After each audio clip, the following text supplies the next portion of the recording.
هلا وحبايبي، شلونكم؟ ان شاء الله الكل بخير وصحة وعافية. رجعت لكم بفيديو جديد. اليوم راح نسوي وياكم مرق الباقلة.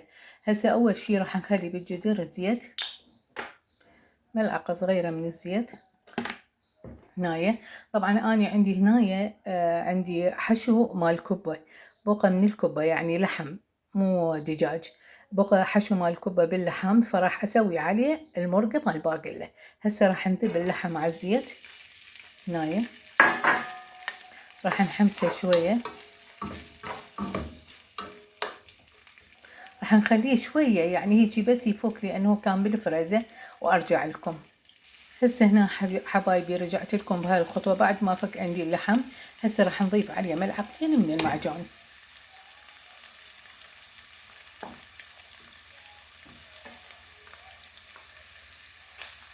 وراح نحمسهم ويا اللحم.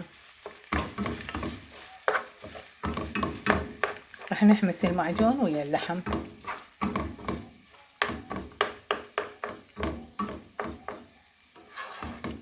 طبعا احنا مو هواية بالبيت، احنا نفرين بس بالبيت، فما اطبخ هواية يعني زايد، على قد الوجبة. ما احب يعني يبقى الاكل واحميه ثاني يوم. فهسه راح ننتظر الى ان يحمس المعجون ويا اللحم وارجع لكم بالخطوة اللي بعدها.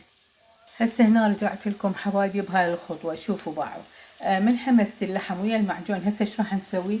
راح نذب الباقلة حتى نحمسها ويا المعجون واللحم اللي خليناه.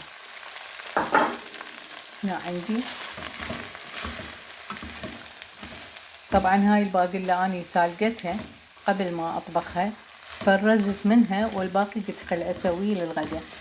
فهسه راح نحمسها كلها ويا اللحم وارجع لكم.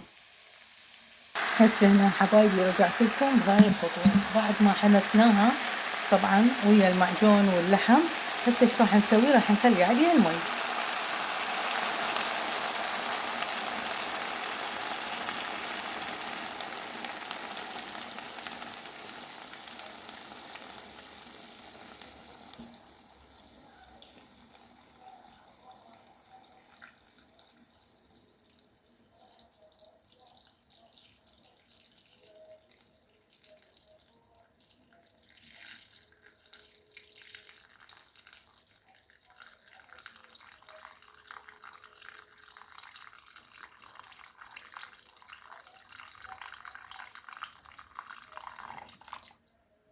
هسه هنا حبايبي بعد ما خلينا عليها المي، هسه راح نحركها شوية ونتركها إلى أن تستوي. وأني مثل ما قلت لكم يعني الملح ما أخليه بالبداية، قريب ما تستوي الطبخة أخلي الملح. هسه راح أروح وأرجع لكم بالخطوة الأخيرة. هلا وحبايبي، هسه رجعت لكم بهاي الخطوة الأخيرة. شوفوا الباقلة شلون صارت عندنا تخبل. طبعا أنا من أسويها ما أحب أخلي بيها مية هواية. شوفوا شلون صارت، والله الطعم يعني رهيب رهيب.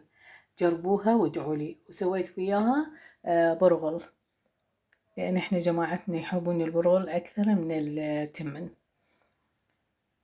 حبايبي نصيبكم العافية، أتمنى تدعموني بلايك وتسوولي اشتراك، ونصيبكم العافية حبايبي.